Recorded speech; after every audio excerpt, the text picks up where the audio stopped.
Today's show is sponsored by ExpressVPN. Your online activity shouldn't be public. Protect yourself at expressvpn.com/rooster.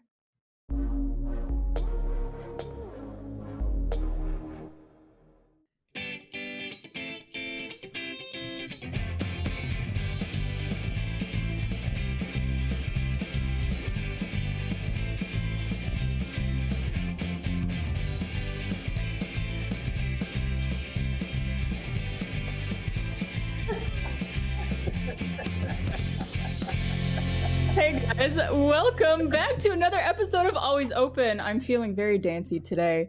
We're back for another week. So excited about this episode. As you know, I'm your host, Barbara Dunkelman. And then we have some guests with me, starting with... Oh, I'm John. Hi. Hi, John. Then we got... That's John, and it's me, Mariel. What's up? Happy whatever day of the week it is that you're watching this. And then last but certainly not least, we have one of the most highly requested people for the show of all time, and one of my all-time favorite people, Mr. Travis McElroy! Hi, everybody. It's me, Travis McElroy. Hi, Travis. The best thing about this is actually that we flew Travis into Austin, and we said, we're going to put you up in a place, but we're just not going to see you. Don't come in. It's great. Oh, I love all the barbecue and the music. Austin's great, isn't it? Are you guys having a drink? I noticed, Travis, you had a drink right before we started. I wanted to... I have a soda.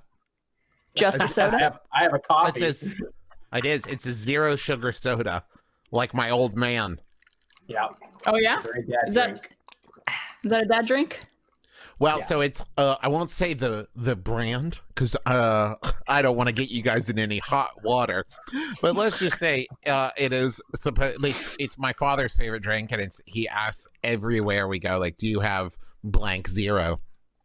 That's and his writer. It's just like his favorite, and the thing is it's like 1 in 100 will have it, and so it's like the disappointment on his face every time. It's like, no, we don't. He's like, I'll just have a diet.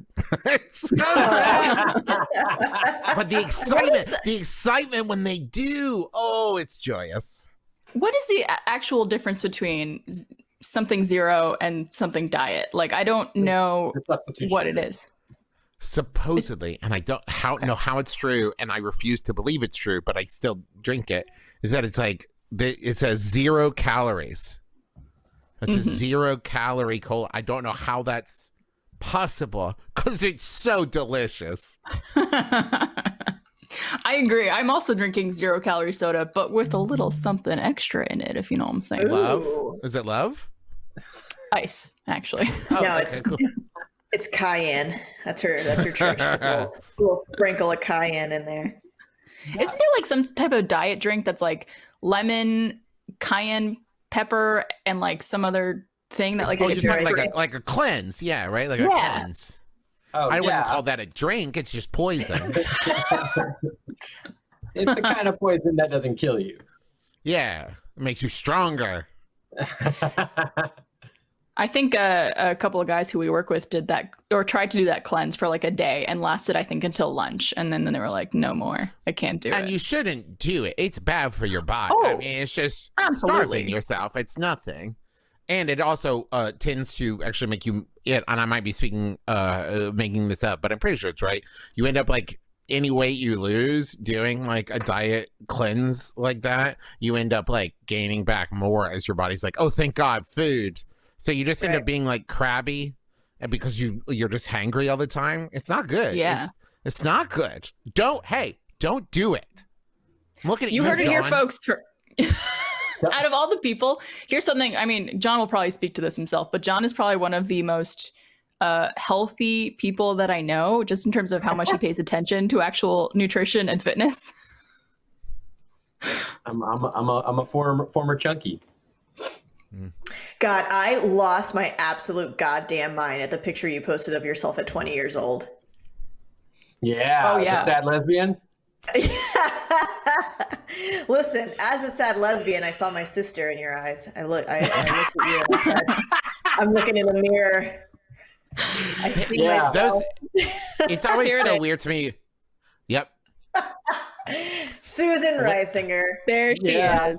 Whenever she's got a somebody posts a 20-year-old photo of themselves, the thing is like, okay, never does it look like that right? That's the weirdest thing is as I looked at all of these, if more than like a decade has passed since they were 20, it's like that person might be like your cousin. Maybe like I don't, and that's terrifying to think about the way the human body breaks down. It's such like no, so over time we're just not that person anymore. And I'm not speaking metaphorically; I mean literally. That if you see pictures of me when I was 20, I do not look. It looks like an older model robot of what is now Travis. Yeah. But it is funny to think that at 20, we're like 2 years past considered being an adult. So it's like, I you know, almost right? think like that should be where my body is standardized at that point. That's my adult body, but it's not. I think about that now of like, I'm 36. So at 56, what am I going to look like? Like, because you would think this, but older. But that's not always how that goes, right? Do you think you're going to look like your dad? I already do. I'm hoping I look like my dad, but cooler. Ah. No, see, I have great photos of my dad, like in the 70s, where my dad, like, you know, had on like tinted glasses and like longer hair, and like I'm like, yeah, it's me. That's the thing is like when I was younger, when I was like 20, I looked like my mom. I was like a dead ringer for like my mom's side of the family. And then it was like, apparently, in the last 16 years, my body said, let's swing towards Clint. And I don't, now it's just like my face shape has changed. Like, it's like, now it's all dad now. You're Travis evolving. is all dad. Yeah, I've become, not only do I look like my dad, I look like more like a dad. Yeah. In a way, like now, it was like when my first daughter was born, I'm holding her, my body said like, all right, time to do this. Yeah, and I just transformed into dad. Would you say, Travis, that you are more father or daddy? Oh. No, I'm not father at all. I'm a daddy. I mean, I like, I don't know what let me be clear here before I go on to explain, Barbara. I don't know what the difference between those terms is to you. But I will say to me, it's like, there is no authoritarian bone in my body of like, because I'm the dad, like that's not, I can't even begin to pull that off. I'm very much like, hey, we shouldn't, you know, bite ourselves because that'd probably hurt, huh? Like I'm too like passive. I'm very easygoing as a dad. There will be some times where it's like, man, where I'm more like, I don't even know, just bad dad, where it's just like, I don't know, stop asking you questions. And it's like that, I don't know who that guy is. I don't care for him at all. He comes out very rarely. That's But Pop. That's Pop. Yeah. Yeah, that's Pop. Hey, just stop. I don't know anymore. Just go do something in the yard, you know? Go dig in the Just mud. go play. Stop But asking like me now, questions. I don't know. with the quarantine, it's probably even harder to, how do I say this nicely? Tell your kids to fuck off? Like, Yeah. Well, that's the thing, right? Is like, so before this, I already worked from home, and like I was already my own boss, and so it's not the main difference is not me leaving the house; it is BB leaving the house. Because like our 3-month-old, she doesn't care, right? I've been trying to explain the current like situation to her. She's just not getting it. So dense, but BB is like right on the edge of like, she understands that we can't go places because of the sickness, which makes it seem even more like The Stand than it is that sometimes my 3-year-old will look up at me plaintively and say, Daddy, when will the sickness be over? And it's just like, oh God, I don't. Okay. How poignant. I know. But like, she understands that, but then she'll say like, will it be over tomorrow so I can go to the museum? And I'm like, no. And she's like, then when will it? And I was like, we don't know. And she's like, oh, okay. But what about like next week? And it's like, no, no. well, it's tough because like parents are supposed to have all the answers for kids. That's Right. like how you grow up, is your parents have everything. And she simply does not accept the answer, I don't know.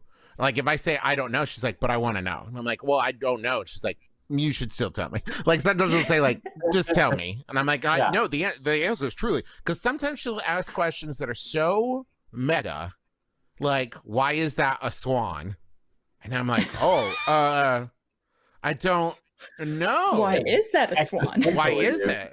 I don't know why that is a swan. It just is. My parts I don't like right now is I have older kids that are in school, so I have to continue the rest of their schooling through to the end of this year. And my eldest, who's 9, has reached the point where she's like doing things in school that will get to a problem and be like, I'm gonna need to Google that. I don't know how we're supposed to do that. Ooh, I don't know. Daddy forgot how to do long division that way. I just haven't done it in a while, so I need to, look that up.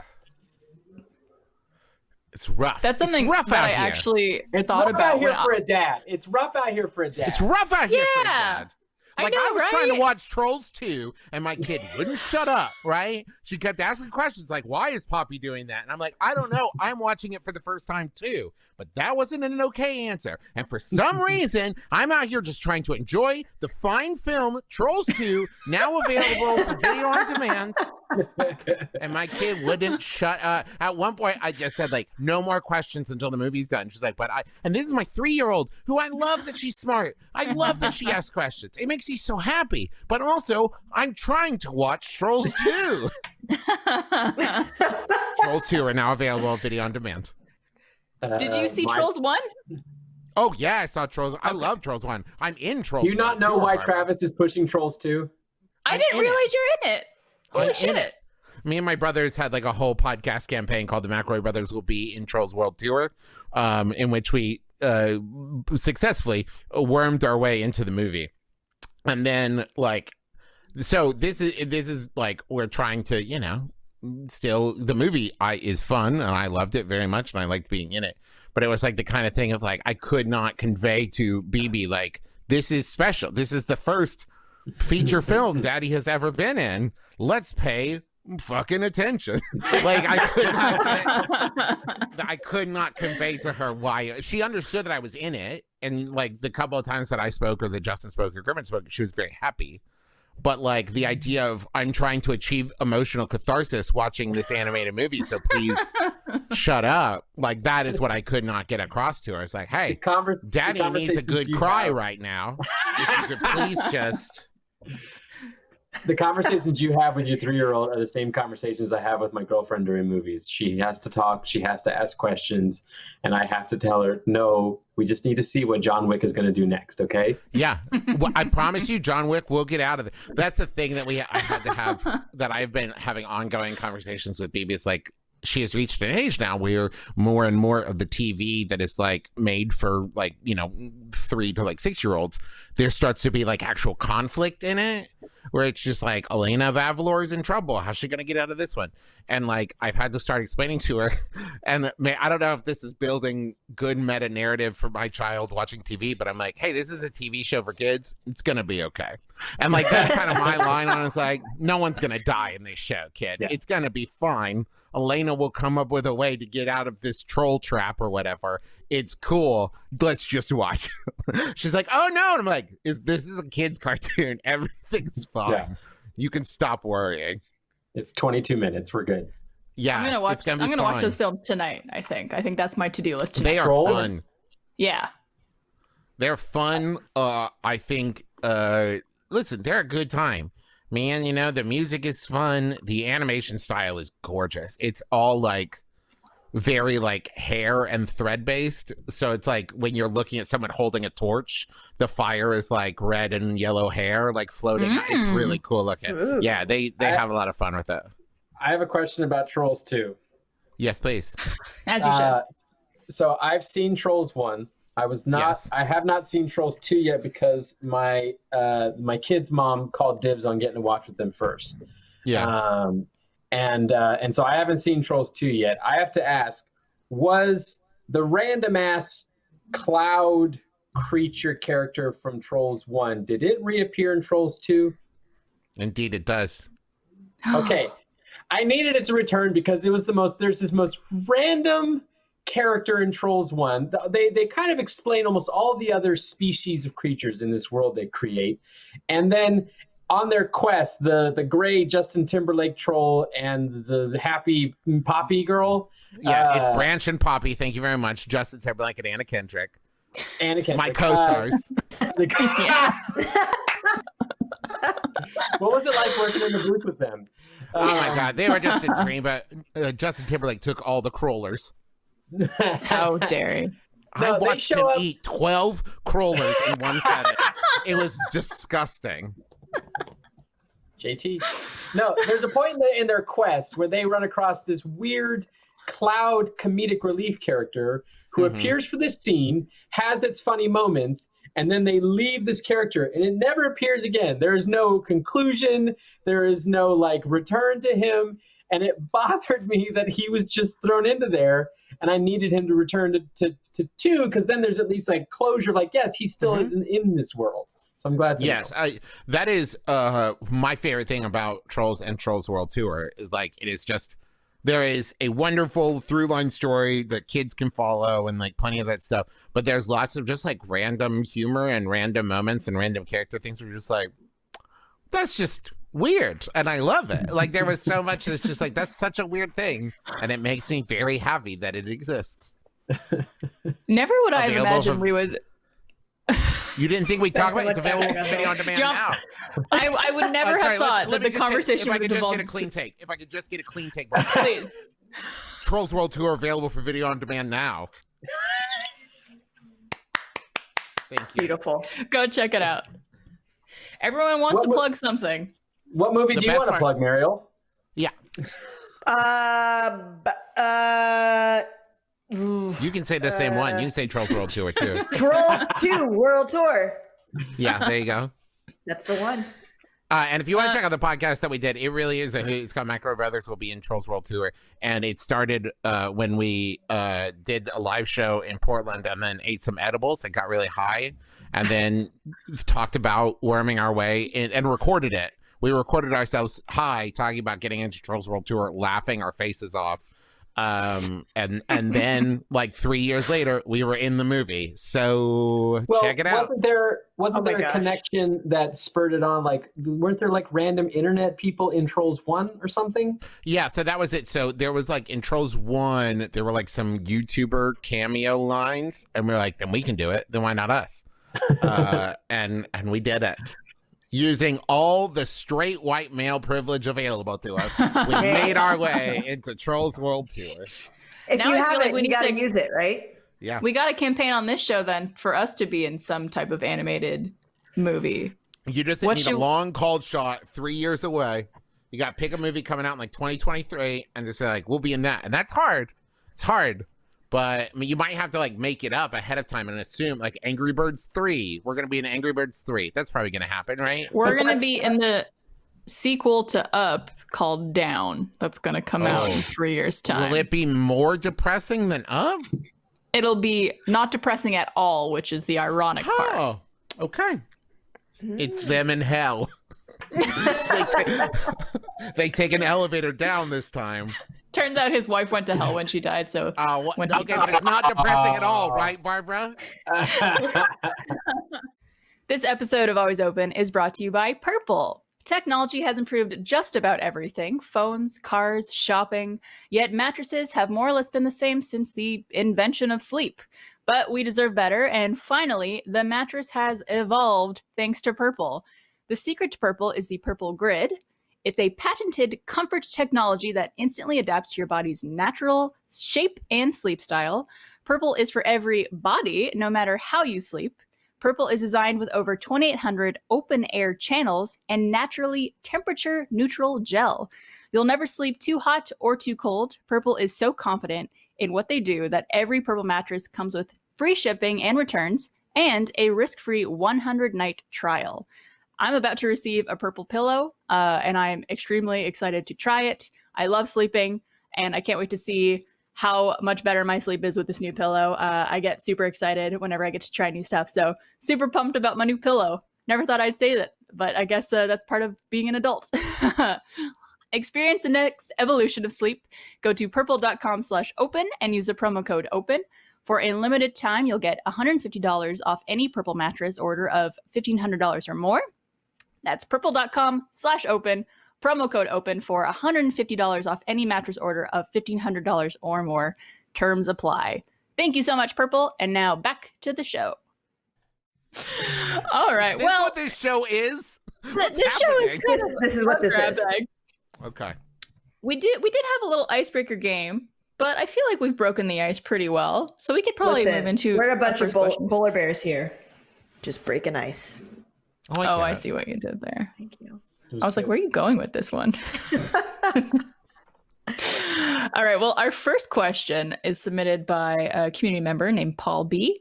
And Paul B would like to know, what has been your biggest struggle with mental health during your time in quarantine? So I guess it's been about a month for a lot of us, maybe a little more for some people. I think, Meryl, you've been in quarantine for a little bit more time. All my life, you know. And then I know, Travis, you work from home. So like, this is something that you're kind of sort of used to, but not in not at all. Yeah. Not at all. Okay. Because the problem is the thing that has been the biggest struggle for me is, even though I work from home and like work for myself, is that we do a lot of like live show tours. I do a lot of convention. Like I tend to travel like sometimes 2 or 3 weekends a month. Oh, wow. And like, yeah. And so like this, and a lot of that is like, I get to see my family because we do live shows. So it's like me and my brothers and my dad and my stepmom and my brothers, you know, my sister-in-law and like all of the like cousins and my nieces and like this kind of thing. There's like 15 of us that travel together when we go on live show tours. And so like, there's all of that got canceled. Like it was like, so there was from no joke, from March 15th to like April 10th, I was only going to be home like 5 days with like traveling and stuff.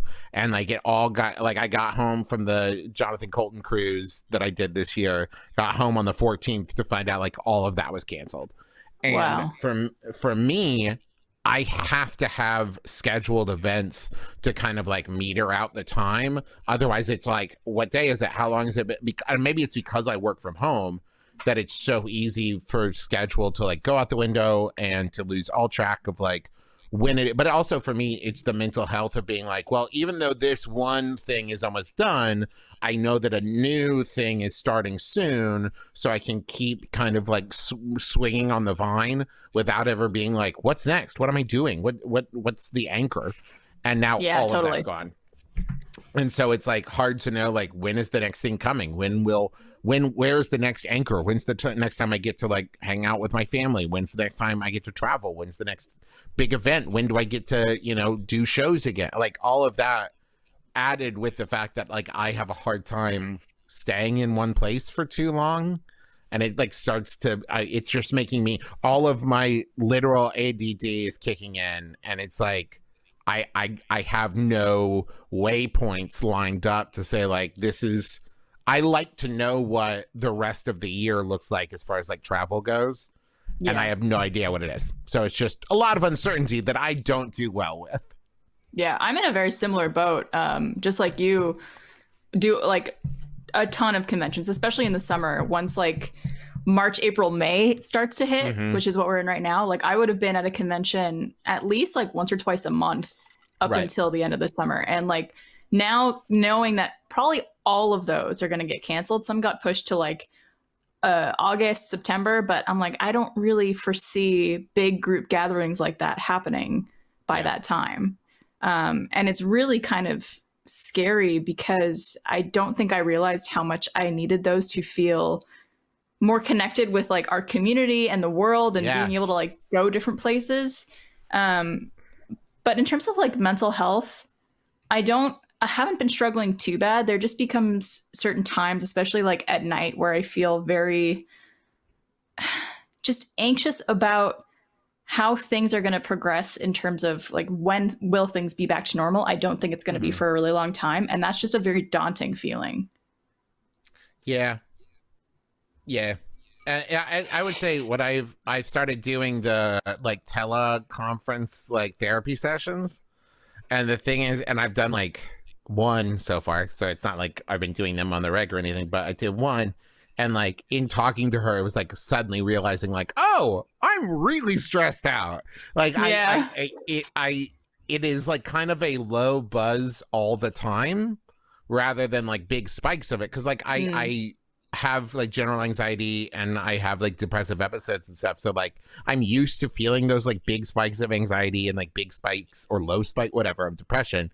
What I'm not used to is like a constant hum of like anxiety, which is what I've been dealing with for the last month of just this like, is it okay? Is like, and not only that, like Teresa is asthmatic, so she's in a higher risk group. Oh no! And then I got baby who's 3 and baby Dot who's 3 months old. And it's like, so they're, you know, higher, and it's like, so like I'm the one, if somebody needs to go out and, you know, do grocery shopping or whatever, it's me, because Teresa can't, like, should not go, and so it's like I have to go out into the world, and that, like, I had to go grocery shopping today, and it's it's stressful in a way that is weird to process, because you're like, I'm just buying tomatoes. Why do I feel so tense? And like all of that stuff is like you never unclench ever. Yeah. And it's there's this, it's such a strange thing. I don't go shopping very much anymore for obvious reasons, but I have a little shop down the street that supplies a good amount of stuff that I kind of just get by with that for the most part until I have to do my big purchases. But this small shop, there's not a lot of people in there, but if I'm in a row where I'm like looking at like, I want this kombucha bottle, and then someone comes down to that little aisle and like turns the corner and sees me there's not much room for them to coexist in the aisle with me. So there's this awkward like, oh, I guess I'll just wait till you're done with the aisle, right? And I'll go over here. And this happened to me the other day at the store too, just like is just right where you're saying, John. I was at the store getting something and I walked down this aisle and I'm like, oh, let me pick that up. And a guy came from the other side of the aisle and was just like standing there looking at the things. And I'm like standing about like 8 or 10 feet away from him, like waiting, because I was clearly headed that way to pick something over there. And he's just like looking at stuff, like picking stuff up, putting it back there, like looking. Oh no. And I'm just like what, fuming. You shouldn't be touching. He should not be touching things he doesn't need. And he had his like mask like here, like not even covering his nose or anything. It was just like a random bandana that he like loosely tied. And I'm like, you're not even trying, man. Come on. What I really like that both of you just legally allowed did. To throw cans of soup at people like that. There you go. If you get that, both of you just did this, and I really like it because I watch a lot of ASMR, and both of you did a thing where it was like a role play of like, you're the item, and you're like, I'll just get this kombucha, and it's like, I'm the kombucha. It's like, I'm the kombucha. That's nice. Do you like ASMR videos? Oh, I do. Me too. A lot. Like I have They're to so find. great. Here's the thing. Like anything, right? It's hit or miss, right? Like I've had some people like they're really creepy. Like yeah, there are some that are really creepy. Yep. Like, but there are also someone that are like really meditative, and like that's the thing. I've never really gone in for the role plays, only because most ASMR artists are bad actors. And so it's not good. You're like, this is not what a video game store is like. Have you ever been in a video game store? But like the ones I like where it's just like somebody like just like making mostly like hand sounds of just there's something about that noise to me that's just like meditative. Yeah, right. Like that is like I can get down with that like all the time. Yeah. But the ones of like I'm gonna do your makeup, and I'm like, oh, please don't, because it's just like a makeup brush going in my eye, and I'm like, oh God, Jesus. I'm gonna brush your hair. Is there ASMR for like the most mundane things? Like, is there like a CPA ASMR? Oh like, yeah, absolutely. 1,000%. Oh, well, like a lot of mine. ASMR isn't just like typing on a keyboard. Like that's ASMR, and so people just be like, I'm putting in your info. Right. It's like the clicking sounds and the writing. Those are some of the role plays that gets me, where it's just someone taking your information, like writing down on a clipboard or typing it, and it's like, what was your name? Oh, okay. And it's like, No, oh yeah, I can do this. This is great. You gotta do like this. Oh, Barbara, you're gonna put me to sleep. I'm trying to be a good guest on your show, and you're making me too relaxed. Also, there you get sometimes where it's Nope. You get sometimes where it's just like a forest elf finds you and heals, and that's always the one where I'm like, this is a lot. You're bringing a lot to the party. But I also know that that's some people's bag. That's fine. It's true. Some people's bag. I totally agree. Majority of ASMR artists, I'm not trying to drag them all, but they're not the best improvisational performers ever, and which that's what most role playing is for them, is them improvising a scene, and it's just not very good.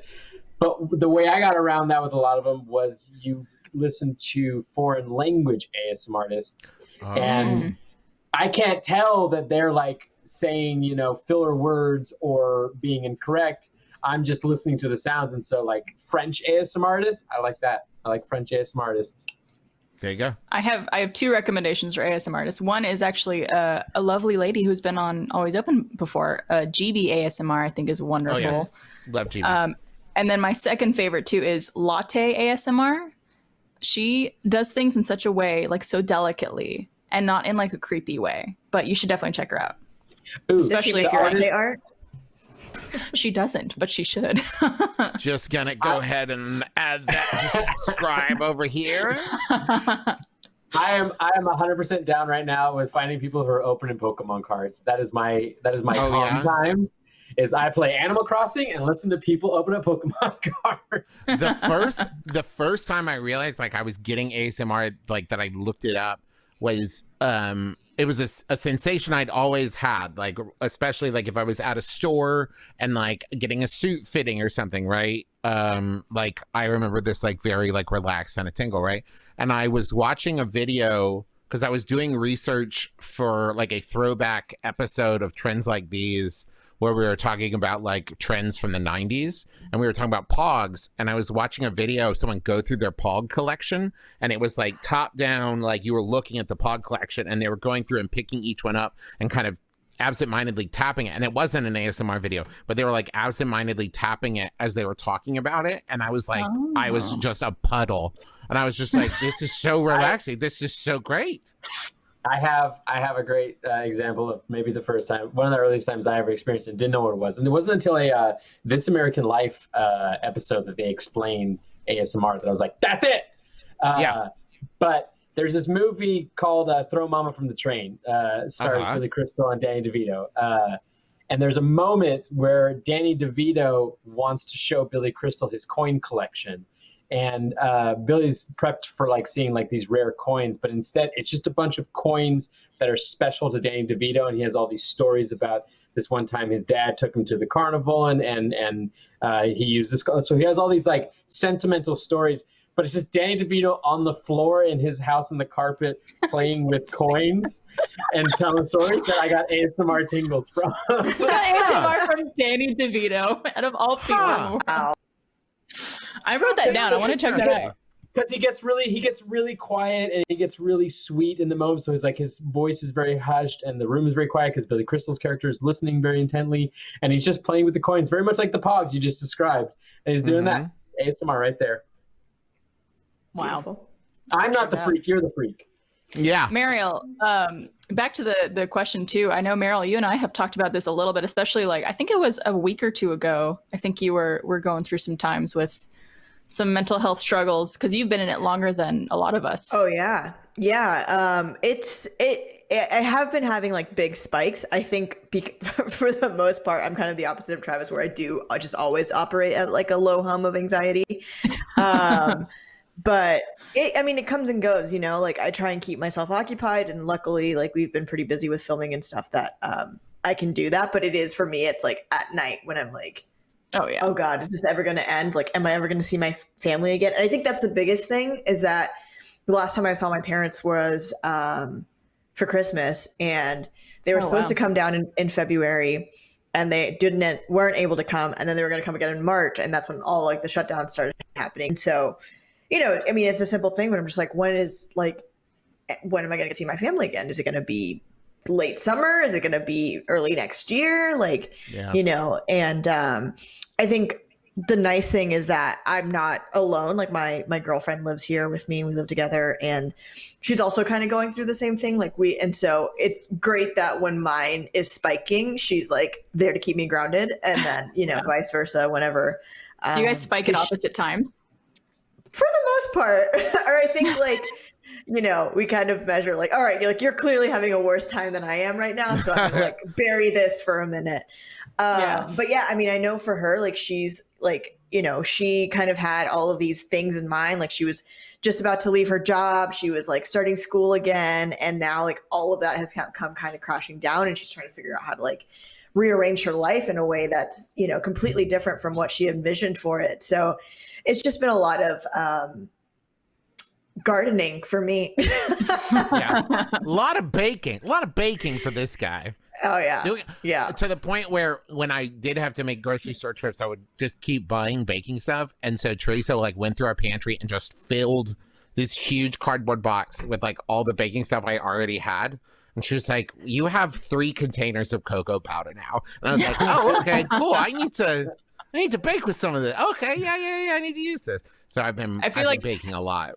Everyone has their like quarantined character. I feel like they've assumed the position of like there's like the baker, there's the at-home chef, there's the workout fiend, there's the gardener, there's the alcoholic. I'm gonna do all my like at-home like DIY projects. There's the alcoholic. Well, so that I had such strong intentions of like spring cleaning. And then I remembered that I had 2 kids, and like the thing, and especially with the 3-month-old, it's not like we can just be like, "Hey, entertain yourself while I clean," right? And so it's like I would get halfway through like pulling everything out of the closet, and then it's like, well, she's crying now, and the kid needs lunch, and the baby is screaming, and what am I gonna do? And it's like, so I couldn't really get into any of those, but that's why like baking is great. Is it's like a concentrated like 20-30 minutes of work, and then you can eat it, which is not true with cleaning most of the time. So I've been like cleaning, and also the weather has mostly been nice enough that I've been like grilling. Like I'll buy, you know, like cheap meat and freeze it, and then just be like, okay, well, I'm in the mood to like sous vide or to grill. I just smoked a brisket for the first time. Ooh. Right. Yeah, thank you. Well, you are in Austin, right? So you should. Right. Yeah. Oh, it's so beautiful here. So nice. I like love Cincinnati when I like looking around like you're outside in Austin, but you're inside of a room regardless. I don't really. Well, there's no set. This is a set. Yeah, you guys built me. It just starts raining on you all of a sudden. Yeah. But you mentioned this, and it's funny because I've been feeling this way, but haven't been able to like put my finger on it. But that very low kind of hum of anxiety and stress that just kind of like sits beneath the surface, and then like every now and then will spike up. But both Trevor and I, who you met right before the show, Travis, we are both in positions where we have to be like on camera, but also managing and also doing a lot of like administrative work. And so now more than ever, it's weird during this work from home situation, we both feel like we're working way more than we ever did before. Yeah. And I don't know if that's just because like everyone's kind of stressed out and freaking out. So like everyone feels that way. Or if it's just like, oh, all of a sudden we're working from home. So we feel like if we're home, we're also technically at work. So you always have to be available. That's a lot of it.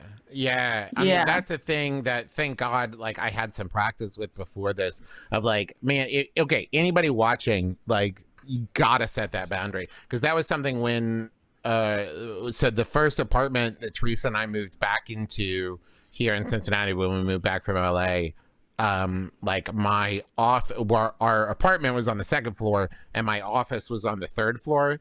And it was like, as soon as we moved into the apartment, no joke, like a week later, BB was born. And like, I would go up to work and lose all track of time. And suddenly it's like 8 p.m. and like, I hadn't been downstairs, and it was like, that's not good. You can't do that. And so like having to set time of like, I'm going to work from like 9 to 1, go downstairs, have lunch, like see my family, and then work from like 2 to 5, and I'm done. And like, because otherwise, like you said, one of the problems with working from home is at any moment, if you're like, oh, I needed to finish that project, I'll go work on it now. Whereas like, if it was at the office, you know, a half-hour drive away, you wouldn't do that. You would be like, oh, okay, I'll put that on my to-do list for tomorrow. So like but then because you're at home, you feel bad. Like, well, now I'm just sitting here playing Animal Crossing when I could be finishing that project. I feel terrible. And it's like, yeah, but the same wouldn't apply if you weren't working at home. You can't hold yourself to a higher standard just because now your work and your home are in the same place. You have to separate those out, because without the separation, it all becomes a big blur. And so you never get to relax when you're at home, and you never fully pay attention when you're at work. And so like you have to say, like, when I'm working and I'm not doing home stuff. And when I'm at home, I'm doing home stuff and I'm not doing work stuff. And you have to hold yourself to that, or else it just becomes this, like I said, blur, and it's not healthy. Yeah, absolutely. John, how do you feel about the whole situation? Because you're also like, same with Travis, you have young kids who need you and your guidance and stuff like that, along with having to do all your regular responsibilities. So it must be extra tough in your situation. Yeah, I have a very weird and unique situation where it's all those things, but also like half of the week I don't have them and that kind of thing. And so I think I was prepped a little bit for this better than some people, in the sense that I'm an introvert who likes my alone time in the first place. So I had, like, most of the time I don't have anybody in this house, because I don't have my kids half the time. I have them a little less than half the time. So most of the time I'm actually alone, and I do okay with that.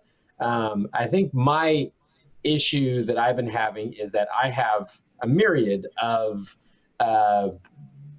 routines and things that I do in order to stabilize myself and to maintain mental health, because I deal with anxiety and depression at all times, but I'm someone who's very much prefers to exercise as much control as I can over those issues through healthy choices like exercising, eating right, and having outlets that can distract me or get me through those anxiety moments. Most of those involve me getting out of the house and going somewhere. Right? Going to the gym, going to a coffee shop and reading, going even just to some of our outdoor shopping areas we have here in Austin. Because I actually like being around crowds of people as long as I'm not interacting with them. Like, I like busy, like I have easy access downtown Austin, and so I just go and walk around downtown Austin, and that's calming for me. I can't do any of those things. I can cook for myself here in the house, and I have been doing that, and I can work out here at home, but I don't like it as much as the gym, and I can't do my rock climbing like I usually do. But so that's been a transition, is finding replacements for those things that I use to maintain my health that I can no longer access. Yeah. Well, and man, the same thing. Like, I usually love grocery shopping. Like, grocery shopping is very meditative for me. Like, I'll go and like put in, your AirPods and like just listen to a podcast and get my steps in, walking around, and like just, or just like walking around a mall. BB and I do that even when we don't buy anything. Just rather than walk around, I'm much more likely to walk around a mall than I am like walk around on the sidewalk.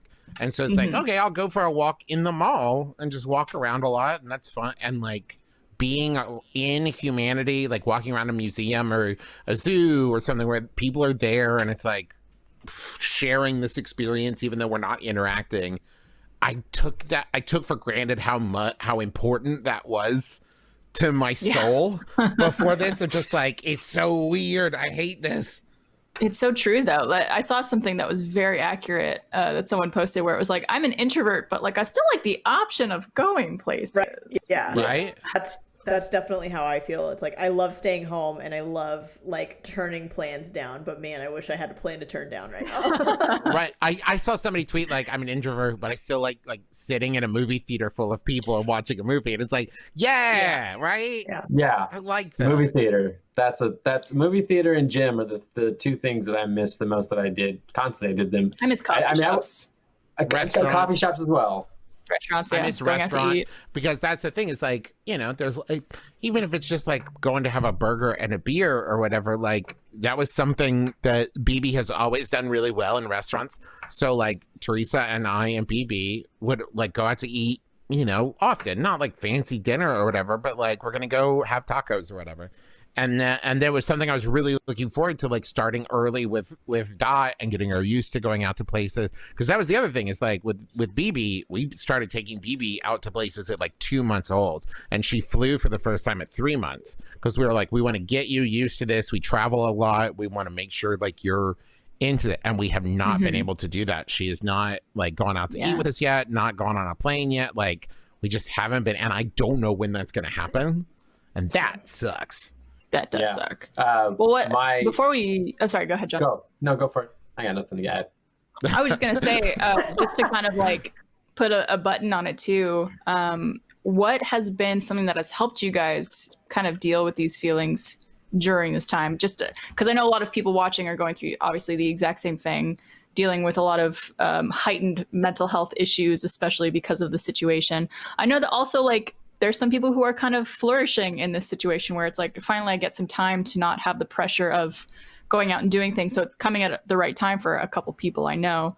I guess if you're putting some type of silver lining in the situation, but for those who are struggling, is there anything that has helped you guys, or any, what's the word I'm looking for? Resources or anything that you guys, we filmed something earlier today. And at one point you guys saw my pants and you guys saw that I was wearing jeans and you guys made fun of that. And I understand that it is very nice to be able to hang around the house and wear our comfy pajamas and shorts and stuff like that.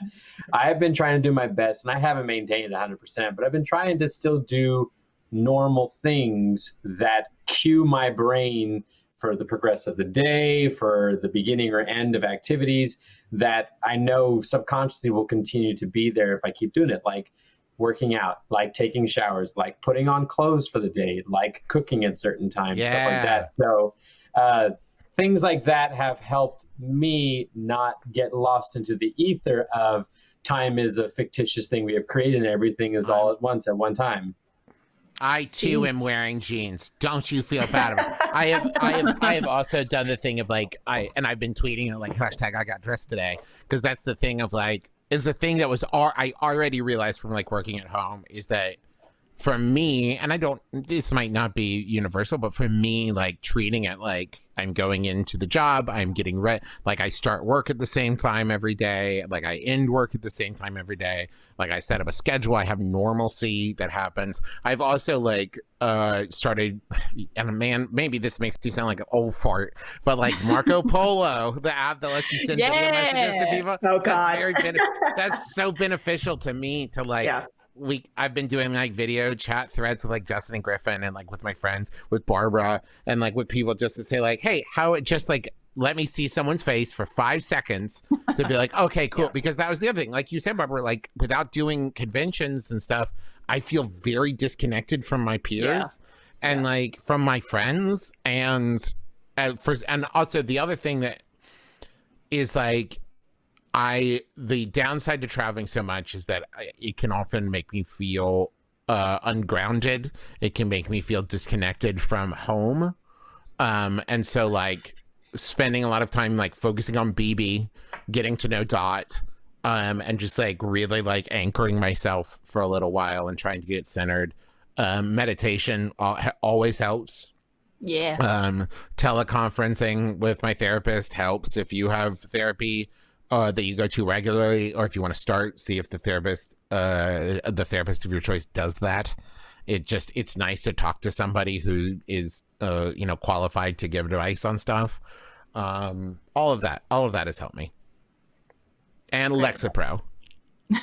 Hey.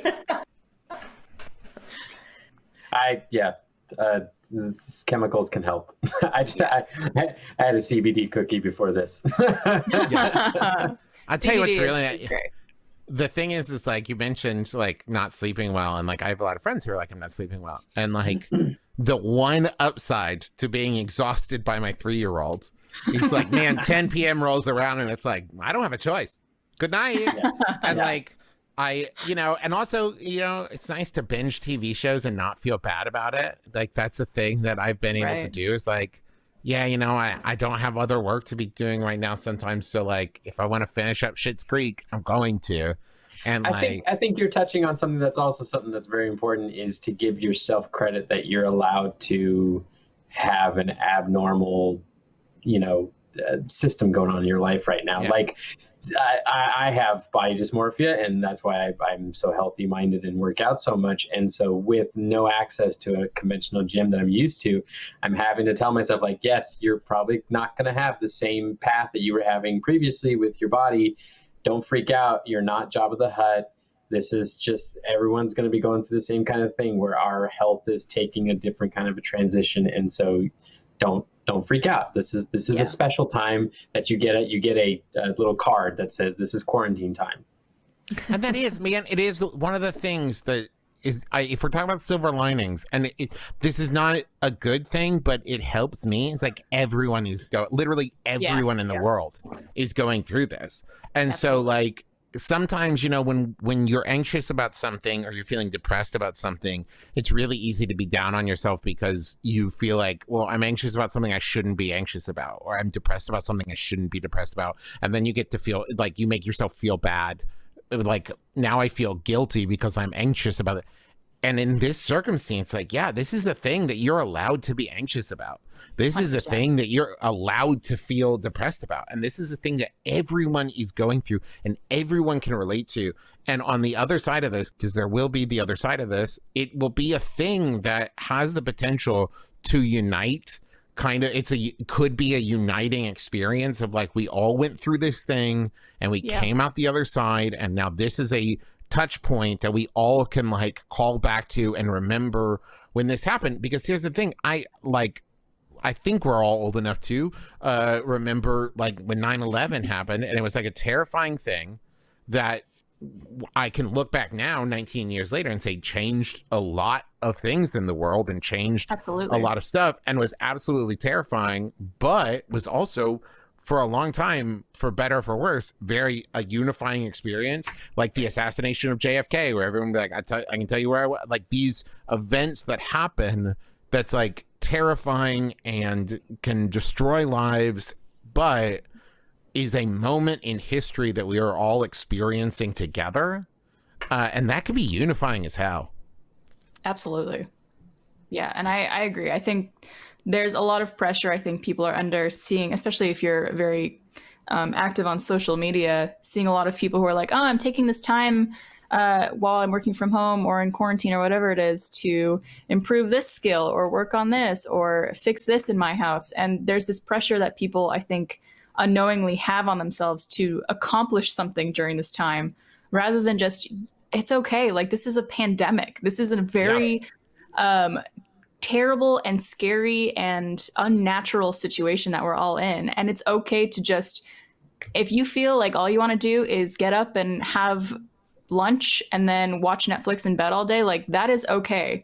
And there should be no pressure in terms of trying to better yourself or the world or your skills or whatever it is during this time, just because some other people are using it as that opportunity. Right. Yeah, I hate that there's like the quote that's going around that it's like, oh, if you had, you know, a list of things to do and now you haven't done them, it's not because you lack the time, it's because you lack the discipline. It's like, what the fuck you? Like, do you understand what we're going through right now? But yeah, for me, it's, because that implies that everyone has this like reserve of energy that they're just choosing not to use. Exactly. Yeah. Fuck that. Yeah. It's just, it's been, I've had to relearn how to be kind to myself during this time. When I feel like I learned that in like a completely different way. And now, like my brain chemistry is just like, I remember the other day, I basically had like a breakdown where I was just like sobbing for like 4 hours. And I remember telling my girlfriend, I was just like, this isn't who I am anymore. Like, I've moved past this. I'm on medicine. I went to therapy. Like, I don't do this anymore. Why am I doing it? And she was just like, because you're like, this is something you haven't experienced before. And like your body's you're going through shock and you're like grieving too. Like we're all grieving in a weird way of like this loss of the life that we were living previously up to this. And then like also dealing with the unknown. So it's been a lot, but you know, I've got Animal Crossing and I've got my tomatoes and they're looking good.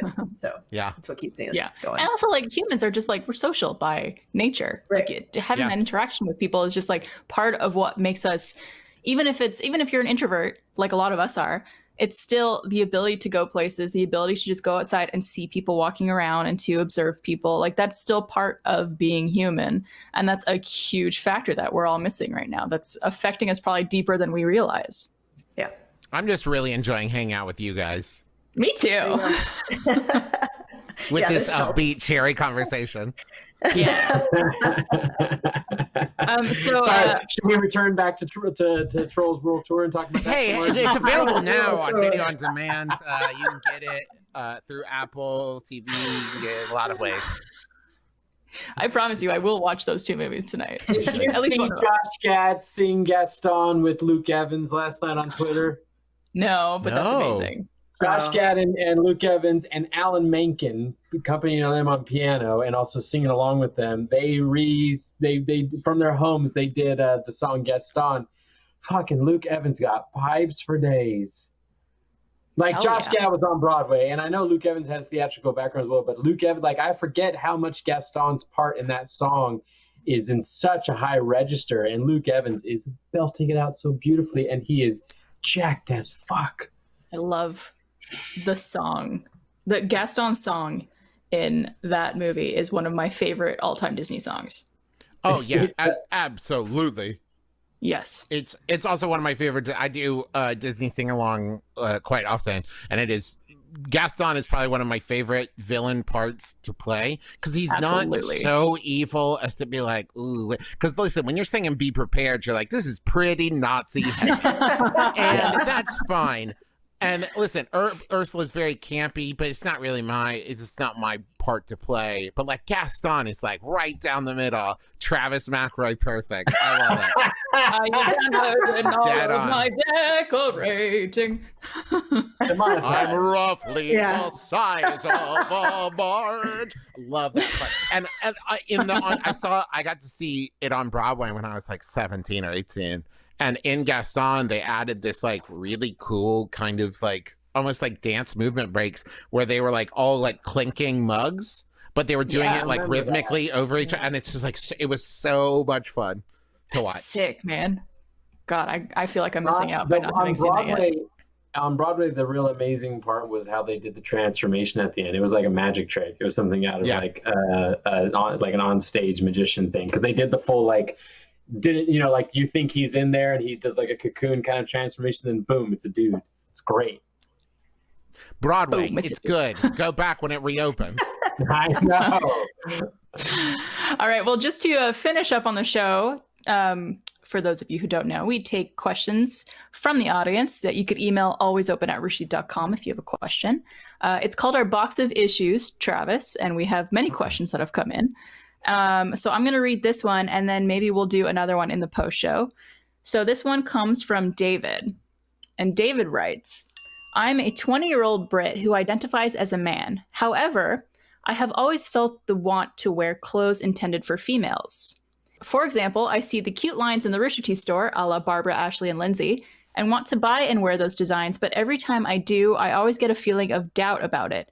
Not because they may not fit due to the cut being different, I am skinny, so that shouldn't be an issue, but an issue in terms of societal and gender norms.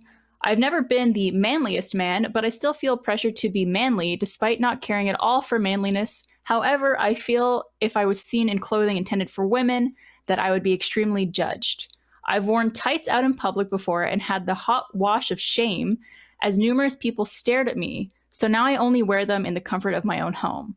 I don't want to end up alienating myself from men for not being manly, but I also don't want to alienate myself from women for taking something intended for them. I just want to wear something that I think is cute. Do you think it's okay for myself and any other self-identifying male to wear clothing intended for women? Submitted by David. Yes. Oh, sorry. Yes. Oh, yeah, I'll let you finish the question. Oh, no, that's it. That's it. I was just saying it's from David. Thank you for your question, David. Yeah, no, I have many strong feelings about this. Thank you for writing in, David. And I think that this is something that I promise not to monopolize the floor, but my 2 cents on it is like, it started for me wearing nail polish, right? Where I was like, I did it I went to a murder mystery weekend where I played my character that I was playing was like a B-movie horror director. So I painted my nails black. And Teresa and I were like, this looks really good, right? And so then I just kept painting my nails. And since then, what would traditionally be considered feminine clothing, I've enjoyed makeup, high heels, all of that stuff because it's cute and damn, I look really good in it. But the thing is Yeah, I'm fucking good. The thing is there's no such thing as manly. That's nothing. That is a thing invented to sell stuff to people. And if you look back throughout history, which is one of my favorite things that we get to do on Schmanners, the like history of etiquette show I do with my wife, when you look at like high heels and makeup and manicures and all this stuff, most of it started as for men and then went the other way and vice versa. So things like wristwatches were for a long time considered only for women, that it was very feminine to wear a wristwatch, and like it was like dudes did not wear wristwatches. And then it was like because they only did pocket watches, and then I think it was like World War I, pocket watches became a risk because like you had to like pull them out and they reflected sunlight, so they started wearing their watches on straps on the inside of their wrists. And that's when dudes started to be comfortable wearing wristwatches. So like all that stuff about like what is manly and what if it's all depending on trends and advertising and all of that. And the other thing I will say is, along with anxiety and depression, I am also a recovering narcissist. And sometimes when people stare at you, it's not in judgment. It's because you look really good. Hell yeah. And I also like wearing tights, but even just like dyeing my hair purple or painting my nails or anything is like, I get more compliments now than when I dressed traditionally, like when I didn't, do stuff like that. And so like the thing about judgment and gender norms is the only way to stop judgment and gender norms is to push against it. Like, you know what I mean? Like you have to make people question why they're judging you or why they consider something a norm. And you can't do that if you're not doing the things that you want to do. That said, if you're not comfortable doing them, it started for me by doing stuff that around people I was comfortable with. Yeah. And like hanging out with my friends and painting my nails for the first time, or like going to parties with my friends and painting nails, or wearing whatever, or like, the first time I wore high heels, I did it at the Cincinnati Underground Society show that I was hosting, right? So it was like, I know that these people are going to be supportive. I know that like this is a crowd I feel comfortable getting in front of and doing this thing. And then because of that, getting support from them and having people like say like, that looks so good, that gave me the confidence to do that more in front of people that weren't necessarily my support structure. Okay, I said I wasn't going to monopolize the floor, and then that's exactly what I did. No, please. No, yeah, that's perfect. Yeah, I think you have a very great perspective for this kind of question. That's one of the reasons why I picked it for the show, because I knew that you would have a great take on it. Because, even doing the show with you in Cincinnati, what was it, in February? January? Yeah, I think January. So. January. I remember seeing you were getting all dolled up, you're getting your makeup done. I think you had like, what were they, 5-inch heels or something like that? Something wickedly amazing. Wildly uncomfortable. Oh, I bet. And I remember just like being like, fuck yeah, you look so badass and so gorgeous too at the same time. And I just like, it's so inspiring to see someone who has such a big platform just truly be themselves in that fashion. And it's something that I think all of us really look up to and aspire to as well. It's one of those things where it's just like, man, so much of before I started painting my fingernails, and I really wanted to, right? So from the first time to when I actually started doing it on the reg, it was like I held off, not because I was afraid of judgment for doing it, but it was this weird thing that I got in my head that I would do it and people would see it as like an affectation, that they would say like, you are not someone who should paint their nails, you are choosing to do it to seem like someone who would, which is absolutely nothing. That is not a fit. And so then when I started doing it, I realized all I needed to be someone who painted their nails was to start doing it. And all I needed to be someone who wore makeup was to start doing it. All I needed to be and the thing is like what people respond to is, at least for me, what I found is confidence. And anybody who does want to judge you, fuck them. Like the thing is like, like, their opinion of you doesn't mean shit. And like the thing is like I've had people yell things at me across the street. Oddly, I catch the most shit walking around LA and not Cincinnati. What? I don't know why that Weird. is. Probably a lot of people visiting LA, but like I have been like negatively yelled at more in Los Angeles than I have in like West Virginia or Cincinnati. But people will always find a reason to judge you. So if that's the case, why not wear stuff that makes you feel cute? Yeah, people will find a reason to judge you for anything, and there's a lot of people I feel who just want to judge because I don't know if they're unhappy with something in their own life or feel unconfident in a way where they're like, oh, if I point out a flaw or something that this person is doing, weirdly in my mind, it'll make me feel better, or if I bring them down, it'll make me feel bigger in a way. My theory on it is like, so recently my stepniece, who is wonderful, and she's like 10, she has been getting picked on at school, and it's people calling her weird, right? And it's because she likes stuff that I think is cool. And the thing is what I told her is like, when people see someone else being unashamedly enthusiastic about something, they either consciously or subconsciously think about how afraid they are to be enthusiastic about something. And then they think, well, either this other person is wrong or I'm wrong, and I refuse to accept that I am wrong. And so people will often make fun of people that in some way they are jealous of, because they are jealous that other person is able to express themselves or allow themselves to love something the way they do, or just even that they are happy doing a thing that makes them happy, because they have convinced themselves that they are not allowed to do a thing that would make them happy because it would make them weird.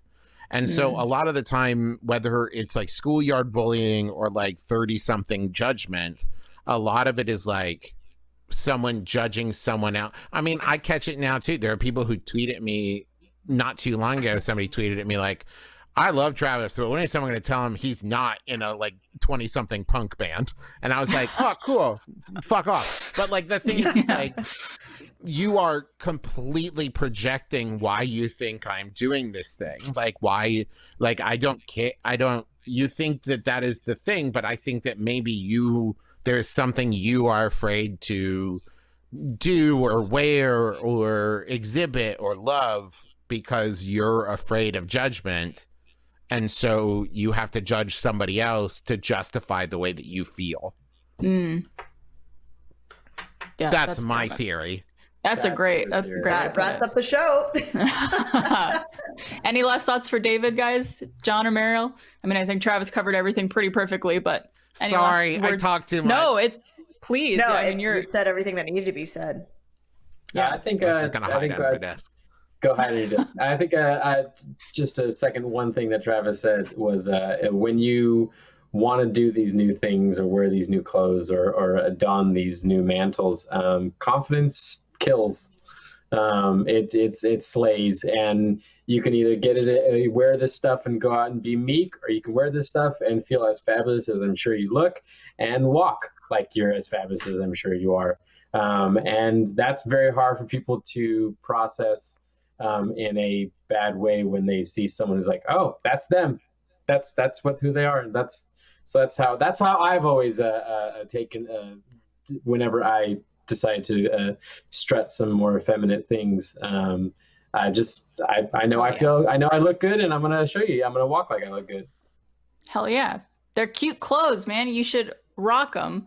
And I think, I say this on other shows too, it's just life is too short to really live by how other people are going to perceive you. And the narrative that you are making up for those people in your head about you, I mean, it's always going to be worse in your head than what the reality of the situation is. And absolutely, more than likely that person is going to forget about what they thought moments later, but you're still going to be thinking about it. Especially if you're going out ready to be judged and you see someone look at you, I guarantee you 9 times out of 10, you're projecting something onto that of saying like, oh, they looked at me. But it might just be like, you have an interesting look, right? That's like, yeah, that's a bold look and you look great. So they looked at you, right? But that is what I will say, David. There's like, if you make bold choices, you are going to get noticed. Like, so that's the thing is like, when I started dyeing my hair purple, I had to get used to people just out of nowhere going purple. And like, that was weird. That was a thing that took a second to get used to. And it was like, oh, I'm actually kind of introverted when it comes to like small talk one-on-one with people I don't know.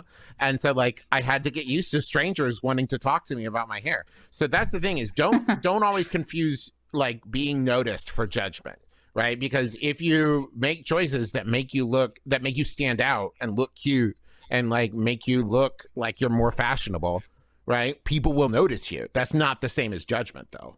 Right. Absolutely. Well, perfect way to end the show. Travis, thank you so much for being here today. It's been truly a pleasure having you and getting to get your perspective and insight on all these things and just getting to spend more time with you as a human. You're one of the best people, and we're all big fans. Thank you. I'm just glad that I got to show off my record player that I never use and make it look like I'm pretty good. You can tell I never use it because I also have a fountain I never use stacked on top of it. So yeah. Now, but this candle, I did use this candle. It's almost gone. So you can tell, yeah. Yeah. So like, it's not that I don't use everything in my house. Oh, and you also see my dry erase board that still has a Christmas tree drawn on it. Oh, so is that what that is? Yeah. Mm-hmm. And then on top of that is all the scribbles that BB did. Yeah, you're just ready for December already. Yep. Is there any place or any outlets that people could find you at? Podcasts, social media, stuff like that? Anything you want to plug other than Trolls 2, of course?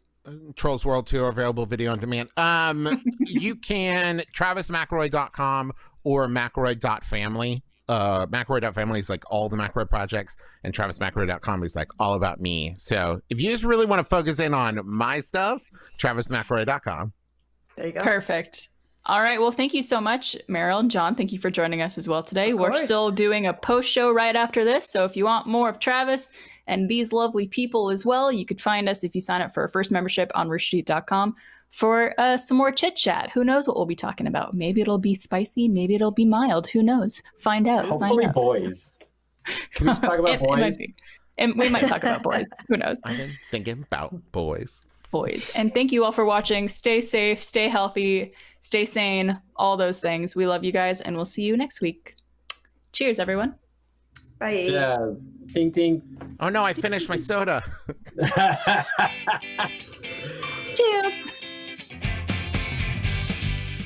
Hey guys, thank you so much for watching that episode of Always Open. We really appreciate your support. If you don't mind, give it a thumbs up, share it with a friend who might not know Always Open yet, and leave a comment below telling us what your favorite part of the episode was. Thank you for watching. We'll see you next time.